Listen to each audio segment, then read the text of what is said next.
Hello again, everyone. Ambassador Terry with my co host, Henry Wang. We're at number 10 of chapters for his fabulous book, Roadmap for Sustainable Business. And we're talking to you live. This will be the final show. Sorry to hear. But this has been a great journey. And Henry, we're here. We're at chapter 10. Thank you, Terry. It's been wonderful co-hosting this with you, and it's been really exciting to talk about climate change and sustainable business and net zero emission. And these are some of the really top topics that our world leaders are currently focused on coming up to their G20 summit. Absolutely. Absolutely. Well, ladies and gentlemen, we're in chapter 10, the final chapter of the book, Carbon Reductions and Net Zero Carbon Solutions. Any general comments on what this is going on right now as far as the B20 that just finished or anything? Henry? It was a very important topic. We've been working for the last 10 months, and I'm honored to be invited by the G20 presidency of India, and that's been headed by Indian Prime Minister Modi, with his team of very capable CEOs and the Confederation of Indian Industries, all working together. And we have been working in different task forces, and I'm honored that they invited me to join the energy sustainability and the resource task force. So we've been working very much on decarbonization and climate change. So what I've written in the book really was coming into useful, because we talk a lot about what are the different roadmap for sustainability, sustainable business transformation. I mean, 97% of the global CEO are now reporting that their business have been negatively affected by climate change and global warming, and that's huge. So there's a lot of efforts now going into decarbonization and developing carbon neutrality plans and net zero emission plans in different businesses and in different countries. Yes, it's quite interesting, timely right now for this broadcast. The fact that the B20 just finished, and the B20, it's the business 20. However, it includes the climate. That's a big deal, and the SDGs out there, the 17 SDGs. I want to bring us to carbon solutions, global developments, and outlooks. How are the outlooks coming there, Henry? Well, the outlooks are quite exciting, actually, Terry, because at this moment in time, there is a lot of work going on around the world on different type of carbon solutions, and this includes, first of all, this was all after the very good discussion in COP26 in Glasgow, when there was, and then COP27 in Egypt, when there was good discussion on Article 6 on the Paris Agreement.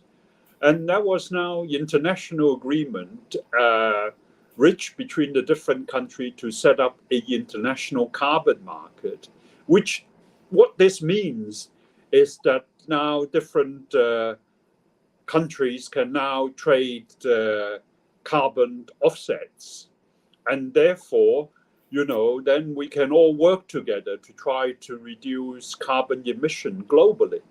And there are some really exciting work on different carbon reduction solutions, like, forest is coming back,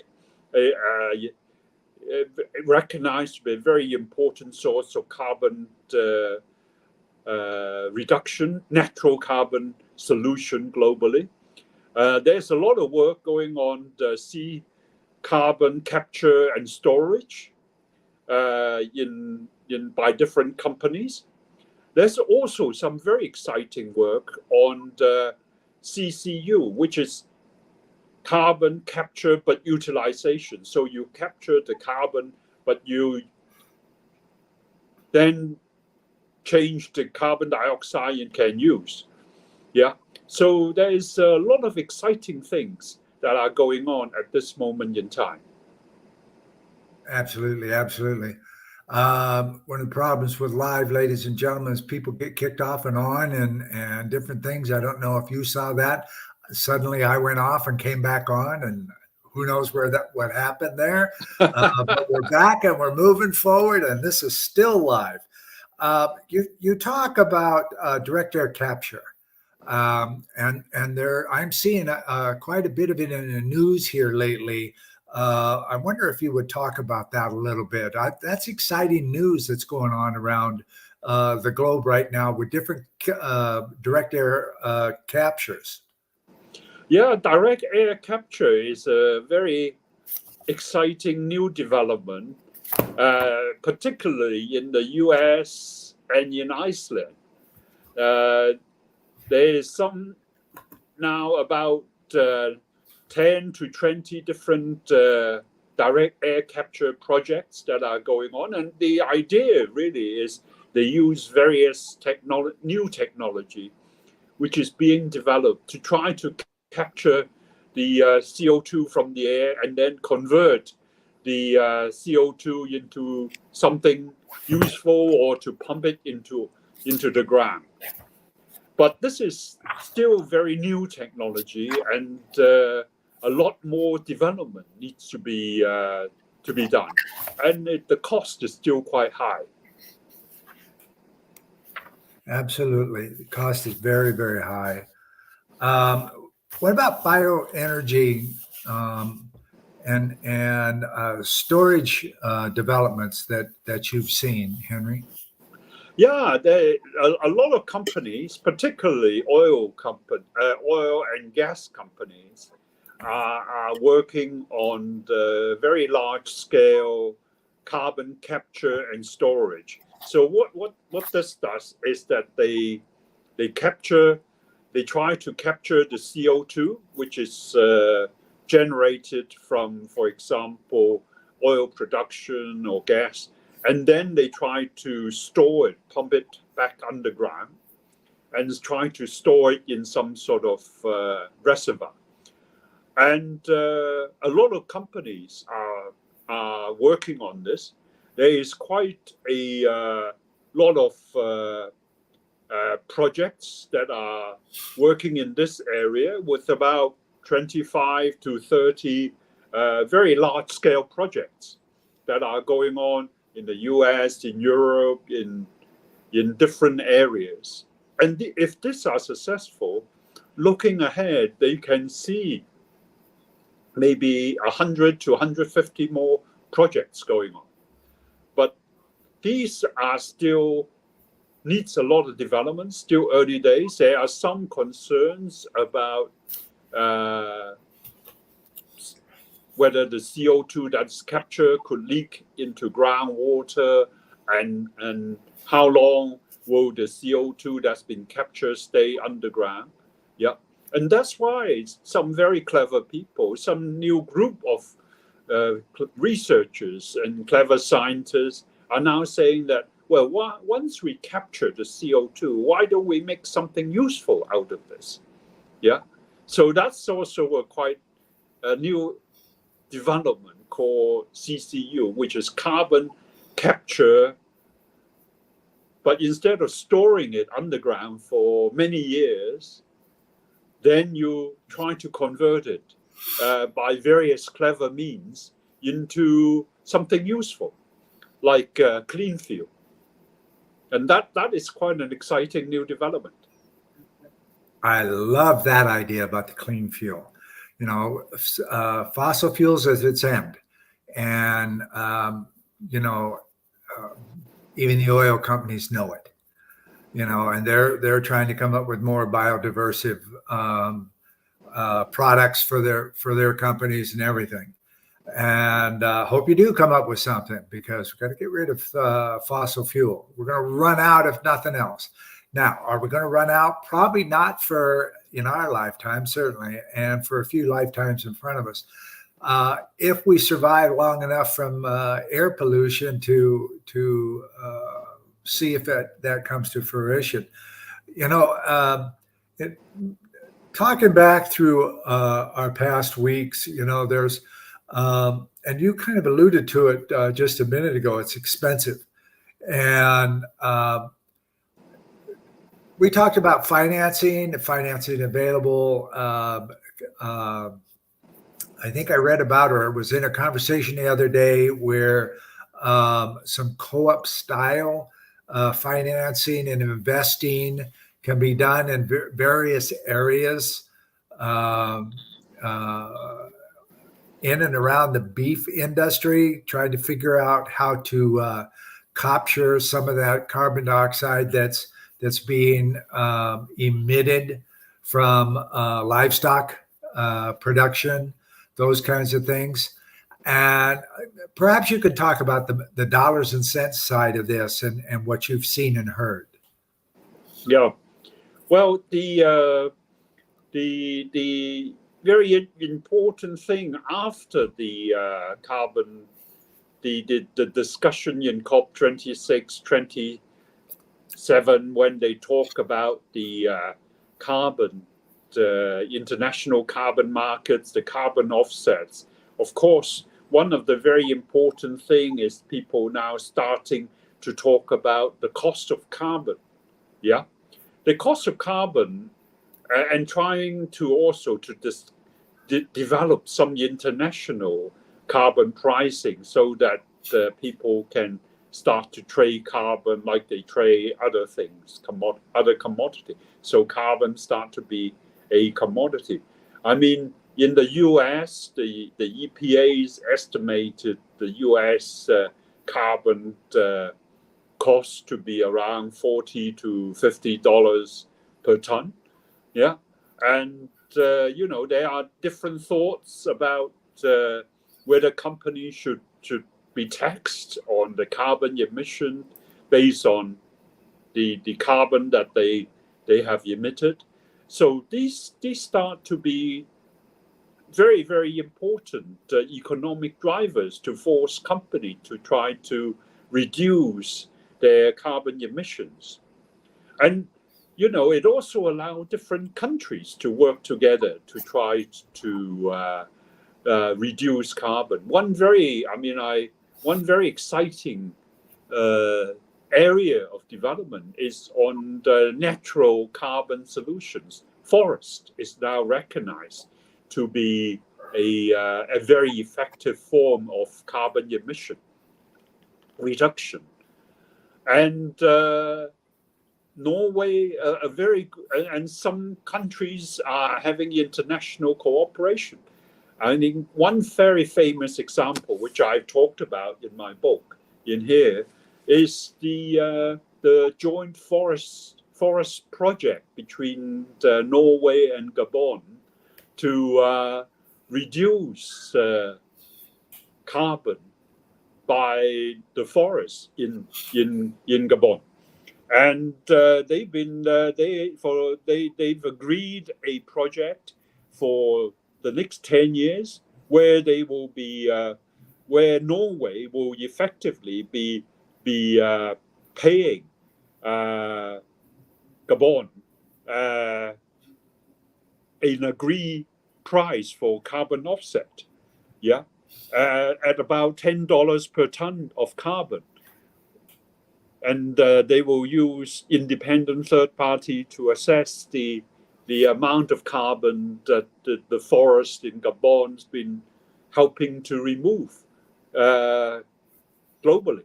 So these are very exciting developments and are good also international cooperations.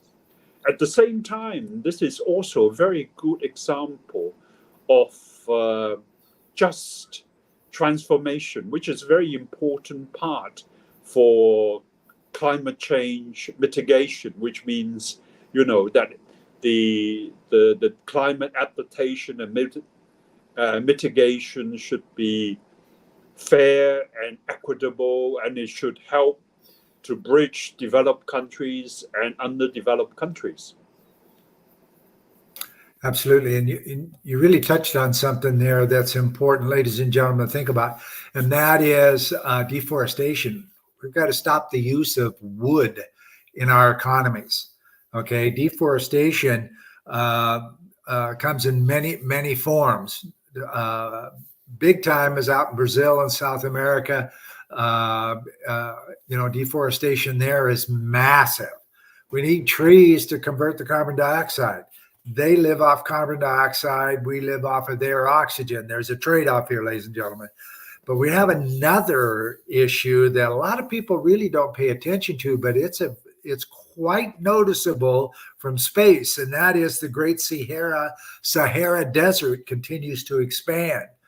Okay, over the last 300 or 400 years, about 10% of North Africa has been lost due to the expansion of the desert. We're talking about almost the north third of the continent of Africa.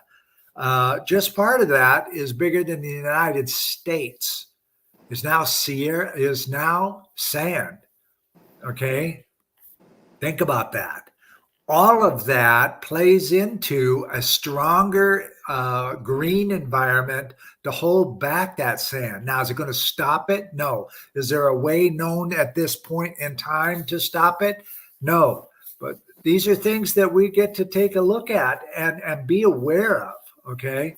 This is not like the Great Ice Age. It's not going to warm up and everything melt away and new forests come. You can't grow forests in the middle of the desert. You have to do different things with it.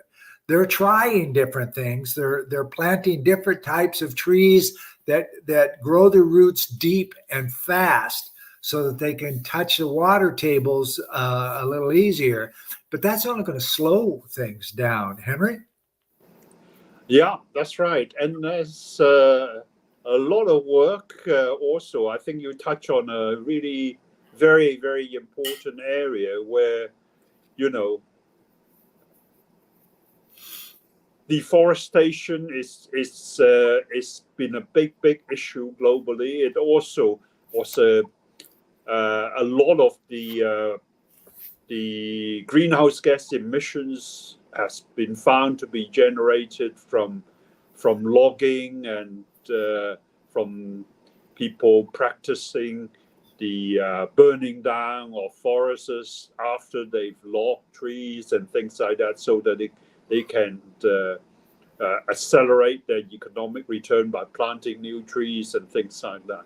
I mean, in Asia, one of the climate disasters that's happened is, when they have to, after logging,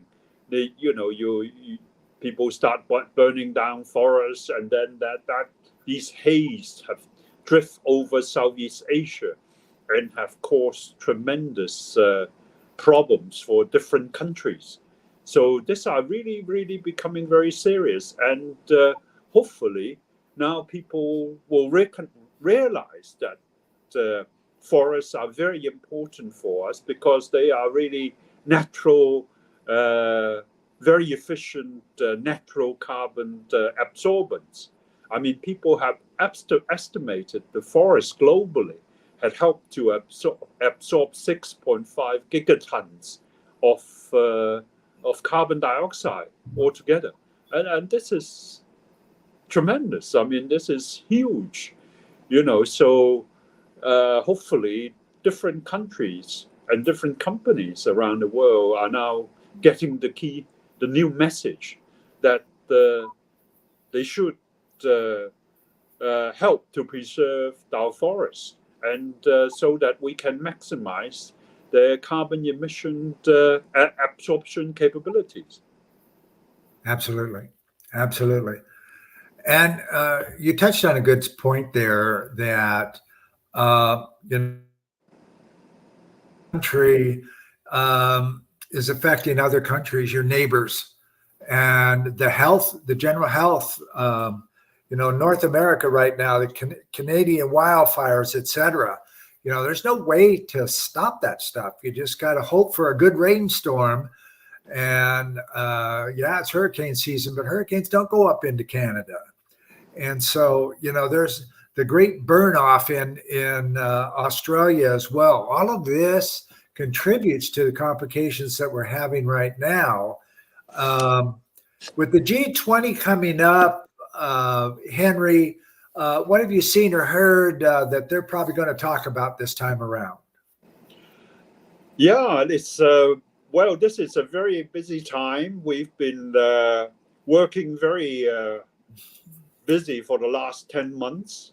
I've been honored to be invited by the G20 presidency of India, which is headed by India Prime Minister Modi. And he has got a fantastic team. He has set up a fantastic team with the Indian Confederation of Indian Industries, and together with the CEO of some of the largest Indian businesses, leading the various task force. So I'm very honored they invited me to join one task force and one action council, which is felt to be important by the G20 leaders. The task force that they invited me to join is the Energy, Sustainability, Climate and Resource Task Force. So and then the Action Council that they invited me to join is the ESG in Business Action Council. And on both of these, I've been working with each of these consists of about 100 to 200 CEOs and global experts like myself, working together in the last 10 months to prepare a policy white paper, which has now been reviewed by in the last B20 summit, and where I'm happy that these have now been accepted. And a communique has been prepared, summarizing the recommendation from these policy papers, which G20 presidency of India will now present to the G20 leaders in their meeting in the coming weekend in New Delhi. So this will be a very important G20 summit. Absolutely. Absolutely. Well, my friend, we've come to the end of the show. We've come to the end of the book. Oh, my goodness. All we got left is credits. No, Matt, ladies and gentlemen, we're not going to run credits. But here's the book, and I have loved it, and you should love it too. Let's put that right up there so you can see it. Please leave your comments as you review this in the coming days. We thank you very much for joining us over this past few weeks. And I have gotten so much out of our discussions. Henry, it's just been an absolute delight to walk this journey with you and your fabulous book. Going back to the first recording, ladies and gentlemen, our first live, I started reading this book and I stopped, got a hold of Henry and said, we got to do a series on this. This is too good. And it is. It has been a wonderful experience. Henry, it's been great. Terry, I really enjoyed working with you and co-hosting with you on this international podcast. And I've really enjoyed discussing the various chapters in the book on this very important topic about climate change. And I appreciate our international audience, the growing number of international audience from different countries joining our podcast and their wonderful feedback. It is really great to see their interest and support. And I think, we are now talking about the number one threat. Climate change is now recognized globally by international countries and companies to be the number one threat to the human race and to the earth. So the more we can work together, the more we can discuss how we can improve the situation, I think the better it is. We can all work together to make the world a better place. Absolutely. Absolutely. I mirror those very comments, my dear friend. Ladies and gentlemen, thanks again for joining us on our journey. Again, reach out to us in the comments section. We'll be around for a while to answer it in the coming days as well. So Absolutely. Thank you again, and bye for now, ladies and gentlemen. Bye. Thank you so